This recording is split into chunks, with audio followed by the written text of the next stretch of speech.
রুমের মধ্যে ঢুকছে আর বের হচ্ছে আর একজন, এ তো অন্য সময় বের হতে পারে, বিদ্যুৎ চলে যাওয়ার সময় বের হতে পারে, নানান কারণে বের হতে পারে। এখন তো মানে ওই ঠিক ওই ভিডিওর সময় একসঙ্গেই বের হতে হবে একজন মানুষ, তা তো না। গোপাল যার বাড়িতে ছিল, যিনি জিডি করলেন, তাকে কিন্তু পুলিশ হেফাজতে নিয়ে জিজ্ঞাসাবাদ করেনি যে তার সঙ্গে তার সম্পর্কটা কি, কি জন্য ওইখানে গিয়েছে, কেন বারবার তিনি যান, জিডির কিন্তু কোনো হদিস নেই। এবং এই ঘটনার সমস্ত ব্যাংক অ্যাকাউন্টের টাকা যারা এক সপ্তাহ আগেও শত শত কোটি টাকা ব্যাংক অ্যাকাউন্টে, সেগুলো এখন শূন্য হয়ে গেছে এবং তাদেরও হদিস নেই। এবং সবাই বলছে যে অলরেডি সে দুবাই পার হয়ে গেছে। তাহলে দুবাই যাওয়ার ব্যাপারে তাদের সুযোগ করে দিল কারা? কেন পুলিশ মানে এই চোরাচালানি কে আওয়ামী লীগ কেন নমিনেশন দিচ্ছে, তাকে এমপি বানাচ্ছে কেন? তার মানে এখানে সরকারেরও দায় আছে, সরকার এদেরকে এমপি বানায়। সরকার, আমি মনে করি তো উচ্চ মহলের সঙ্গে তার ভাগ বাটোয়ারা আছে, না হলে পরে এই সমস্ত সন্ত্রাসী, এই সমস্ত চাঁদাবাদী, এই সমস্ত চোরাচালানকারী অস্ত্র ব্যবসায়ীদেরকে কেন এমপি বানায়? বিষয়টা যেটা ঘটনা তার চাইতে বেশি রটনা তৈরি করে ফেলেছে আমাদের মন্ত্রীরা, আমাদের গোয়েন্দা কর্মকর্তারা। যেটা উচিত ছিল তারা ঠান্ডা মাথায় এই জিনিসগুলো তদন্ত করা, তা না করে এনারা হলো প্রথমেই প্রেস ব্রিফিং দিয়ে প্রতিদিন এক এক আপডেট দেয়, এক এক রকমের তথ্য দেয় এবং কোনোটাই আজ পর্যন্ত সত্য প্রমাণিত হয়নি। প্রথমেই যে কথাটা আমরা শুনলাম যে স্বরাষ্ট্রমন্ত্রী প্রথমেই বললো এটা ভারত জড়িত না। এখন বিষয় হচ্ছে কে জড়িত কি কে জড়িত না, এটা তো তদন্তের পরে আছে। তো সেটা সে আদৌ হত্যাকাণ্ড হয়েছে কিনা, সে আদৌ আত্মগোপন করেছে কিনা, বহু আত্মগোপন করতে পারে। কারণ এখানে আমরা যেটা দেখেছি যে সে ছোট কাল থেকেই স্বর্ণ চোরাচালানকারীর সঙ্গে যুক্ত, সেই ছাত্র অবস্থায়, মানে সেই অবস্থায় শাহিন সাহেবের যে কথা বলা হচ্ছে যে সেখান থেকে তিনি টাকা দেয়, এখানে তো স্বর্ণ পাচার করে, ওখানে সেই ভারতের এক ভদ্রলোকের বাড়িতে, যে বাড়িতে ওঠে তিনি আবার ওইখানে স্বর্ণ বেচা কেনার সঙ্গে জড়িত। এই সমস্ত নানান ঘটনার সঙ্গে প্রচুর টাকা পয়সা লেনদেন, কখনো বলে 50 কোটি টাকা, কখনো বলে 200 কোটি টাকা, কখনো বলে 500 কোটি টাকা। মানে এই যে মানে নানান ধরনের উপাখ্যান গল্প রচনা করে মূল ঘটনা যেটা, সেই ঘটনাটাকে প্রত্যেকেই এমন ভাবে মানে প্রচার করেছেন যে মানুষের আসলে যে ঘটনা কোনটা সেইটি মানে কেউই বুঝতে পারছে না, সাধারণ জনগণ অনুমান করতে পারছে না। আমরা মনে করছিলাম একসময় সত্যিকারই খুন হয়েছে। এখন আমার মনে হয় যে না, খুন হলে পরে ন্যূনতম মাংস, হাড়, এগুলো যেমন মাংসগুলো যদি কিমা করে, সে বলছে মাংসগুলো কিমা করে বিভিন্ন জায়গায় ফেলেছে। তো সেখানে ভারতীয় যে সমস্ত গোয়েন্দারা তারা বলছে আমরা একটা সুই হলেও আমরা খুঁজে বের করতে পারি।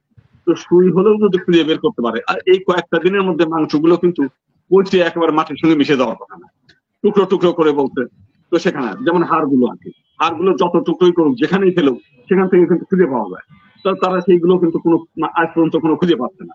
ওই যে ব্রিফ কেসে করে নিয়ে যাওয়ার মানে বড় একটা ব্যাগে করে, সেই ব্যাগের কিন্তু কোনো আলামত নেই, মানে কোনো কিছুই তারা খুঁজে পায়নি। মাংস পাচ্ছে না, হাড় পাচ্ছে না। তারপরে এদিকে ফোন, যেমন সেই ফোন একবার পাওয়া যায়, তার ফোন দিল্লির পাশে উড়িষ্যায় না কোথায় এক জায়গা পাওয়া যায়, আর এক জায়গার থেকে কথা হয়। মানে এই যে দেশের বিভিন্ন জায়গার থেকে ফোনে কথাবার্তা হচ্ছে, এক জায়গায় কিন্তু স্ক্রিন না। এখন তারা একটা দেখাচ্ছে যে তারা ওই রুমের মধ্যে ঢুকছে আর বের হচ্ছে আর একজন, এ তো অন্য সময় বের হতে পারে, বিদ্যুৎ চলে যাওয়ার সময় বের হতে পারে, নানান কারণে বের হতে পারে। এখন তো মানে ওই ঠিক ওই ভিডিওর সময় একসঙ্গেই বের হতে হবে একজন মানুষ, তা তো না। তো এই জন্য নানান ভাবে এমন একটা ছিল যে মনে হচ্ছে যে পরিকল্পিত ভাবে একটা গুজব তৈরি করা হচ্ছে এই ঘটনাকে নিয়ে। বাংলাদেশের বিভিন্ন যারা পুলিশ প্রশাসন তারা এবং সহ রাজনীতিবিদরা প্রকৃত ঘটনা হয় আড়াল করা, অথবা প্রকৃত ঘটনাটাকে ধামাচাপা দেওয়া, অথবা মানে তারা কোনো কুল কিনারাই না পেয়ে এমন ভাবে তৈরি করতেছে কোনো ঘটনা যে নিজেরাই মানে কুল কিনারা পাচ্ছে না যে আসলে বিষয়টা কি। এবং এক এক সময় এক এক ব্রিফিং তৈরি করছে, মনে হচ্ছে যে এরা ধারাভাষ্য বর্ণনা করে। পুলিশের কাজ হচ্ছে তদন্ত করে সঠিক জিনিসটাকে বিচারের আওতায় আনা।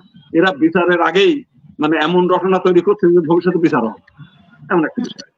তো সেই জন্য করতে চাচ্ছে যে মানে এখন বিষয়টা যেমন ওখানে গোপাল যে যার বাড়িতে ছিল, যিনি জিডি করলেন, তাকে কিন্তু পুলিশ হেফাজতে নিয়ে জিজ্ঞাসাবাদ করেনি যে তার সঙ্গে তার সম্পর্কটা কি, কি জন্য ওইখানে গিয়েছে, কেন বারবার তিনি যান। চোরাচালানের বিষয় থাকলেও তো সেটাও তো নিয়ে খতিয়ে দেখা দরকার ছিল যে কার সঙ্গে কার লেনদেন আছে, কার সঙ্গে ইয়ে আছে। কারণ এই হত্যাকাণ্ডের সঙ্গে জড়িতদের খুঁজে বের করতে গেলে কিন্তু আপনার ওইটারও কোনো দরকার ছিল। এবং আরো ভারতে কারা এই চোরাচালানের সঙ্গে যুক্ত, কারা কারা এই স্বর্ণ কেনে, কাদের কাছে টাকা বাকি থাকে, এমনও তো হতে পারে, অন্য কেউ তো খুন করতে পারে। আপনার এই যে শাহিন সাহেব যেটা আছে, আপনার আমেরিকা চলে গেছে, পালিয়ে যাক যেটাই যাক, ইনি ছাড়াও তো এমনও হতে পারে যে ভারতের যারা হয়তো স্বর্ণ নিয়ে গিয়েছে ওখানে, মানে নিয়ে যাওয়ার পরে ওখানে বিক্রি করতে তারা মানে আর টাকা দিতে চায় না, তাদের আটক করে রেখে ওখানে গুম করে দিতে পারে, অথবা ভয় দেখিয়ে বিদায় করে দিতে পারে, নিজেদের প্রচার করবেন না, প্রচার করলে খুন হয়ে যাবে। আমরা দেখেছি প্রত্যেকদিন মামলা মোকদ্দমা করতে গিয়ে নানান ধরনের অভিজ্ঞতা, মানে অপরাধীরা যে কত ধরনের নিজেরা আবার নতুন নতুন পথ তৈরি করে, যে এটা বোঝার কোনো কায়দা নেই। তো সেই কারণে এখন যতক্ষণ পর্যন্ত মাংস বা হাড় কিংবা কোনো আলামত খুঁজে না পাওয়া যাবে, ততক্ষণ পর্যন্ত হত্যাকাণ্ড হয়েছে এই কথাটা তো কেউ নিশ্চিত করে বলতে পারে, কারণ হত্যাকাণ্ড প্রত্যক্ষ দোষী নেই। এখন যারা বলছে যে আমরা কিমা করেছি, যারা বলছে আমরা কেটেছি, পুলিশের কাছে গেলে প্রত্যেকেই এই কথাটা বলে। এর আগে আমরা তো গ্রেনেড মামলায় একজন ভদ্রলোক দেখলাম, সেই সময় সে তো নিজে সব স্বীকার করছে যে আমি এই করেছি, পরে দেখা গেল কিছুই না, সে কিছুই করেনি, পুলিশ তাকে দিয়ে এই ঘটনাগুলো বলায়।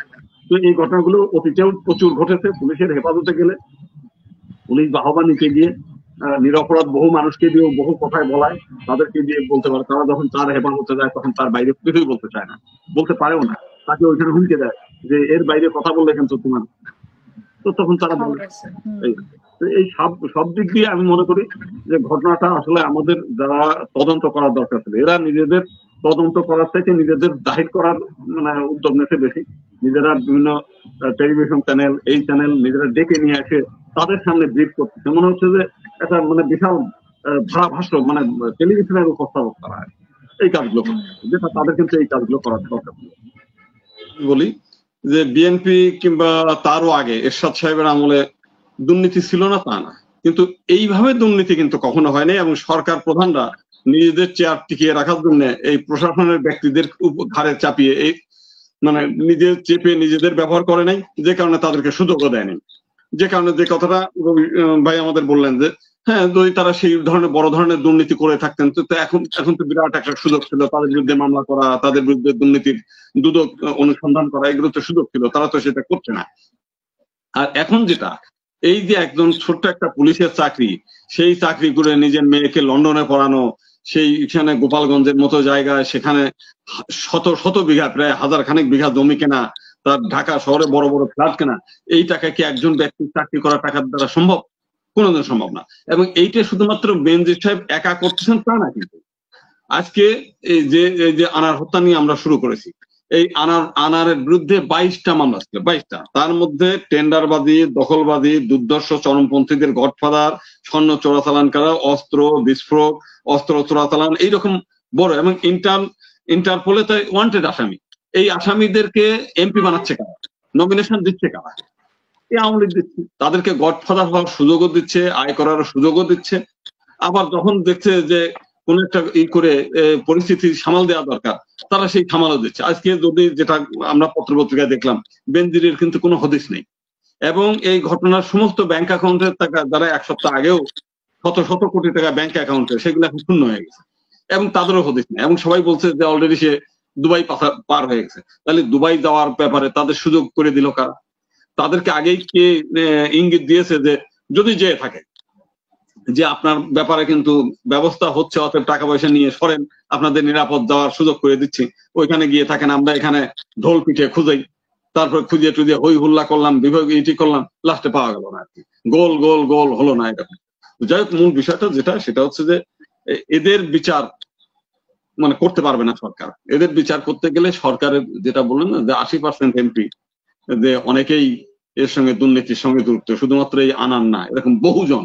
আপনি খোঁজ নেন যে কোন ভদ্রলোক, ভালো মানুষ, এই যে আমাদের আজাদ ভাইদের মতো মানুষ যারা নিরীহ এবং সত্যিকার অর্থে সমাজ সেবা করে, সত্যিকার অর্থে দলকে ভালোবাসে, সত্যিকার অর্থে দেশ সেবা করতে চায়, তাদের কিন্তু এমপি হয় না, তারা মানে জনপ্রতিনিধি হিসেবে ভালো সুযোগ পাবে না। আপনার যারা সুযোগ হচ্ছে তাদের খোঁজ নেন, প্রত্যেকেই কিন্তু এইটাই।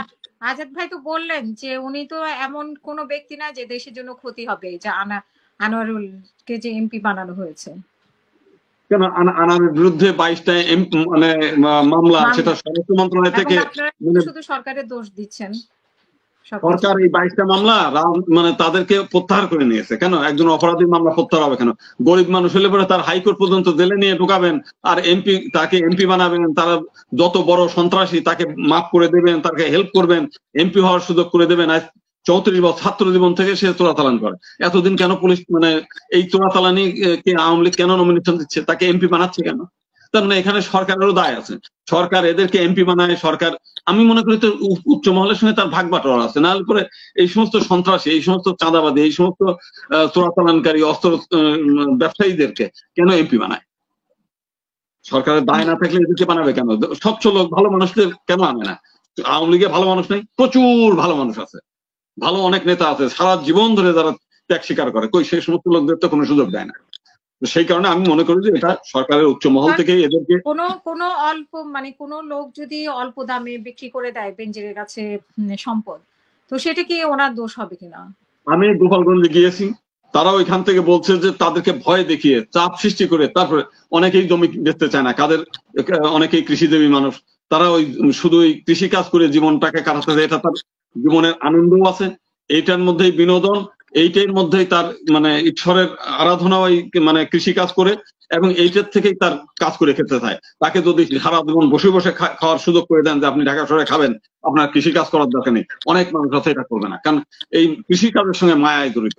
এদের পর্যন্ত জমিটাকে চাপ দিয়ে কিনে নিয়েছে, এরকম আমি গোপালগঞ্জ আজকে থেকে আরো প্রায় 2 বছর আগে থেকে আমরা বিভিন্ন জন বলেছে যে এই কাজগুলো করছে। আমি গোপালগঞ্জ তো প্রধানমন্ত্রী এরিয়া, তার কারণে তো আরো আগে গেছে, কারণ ওইখানকার আওয়ামী লীগের নেতা কর্মীরাই তার প্রতি ক্ষোভ যে সেই রকম শত শত বিঘা জমি মানুষকে চাপ দিয়ে, কেউ জমি বিক্রি করতে চায়, কেউ বিপদে পড়ে হয়তো 2-1 খন্ড জমি বিক্রি করে, কিন্তু ঢালাও ভাবে এক এলাকার সমস্ত, আপনি কিনতে যান দেখেন কিনা এক এলাকার সমস্ত জমি বিক্রি করে কিনা মানুষ। তাদেরকে হয় সেই বালু ভরাট করে, মাটি ভরাট করে, সীমানা চিহ্ন নিশ্চিহ্ন করে তাদেরকে বাধ্য করা হয় জমি দিবেন, নাহলে পর্যন্ত মাটি ভরাট হয়ে গেছে, এখানে আপনি কিছুই পাবেন।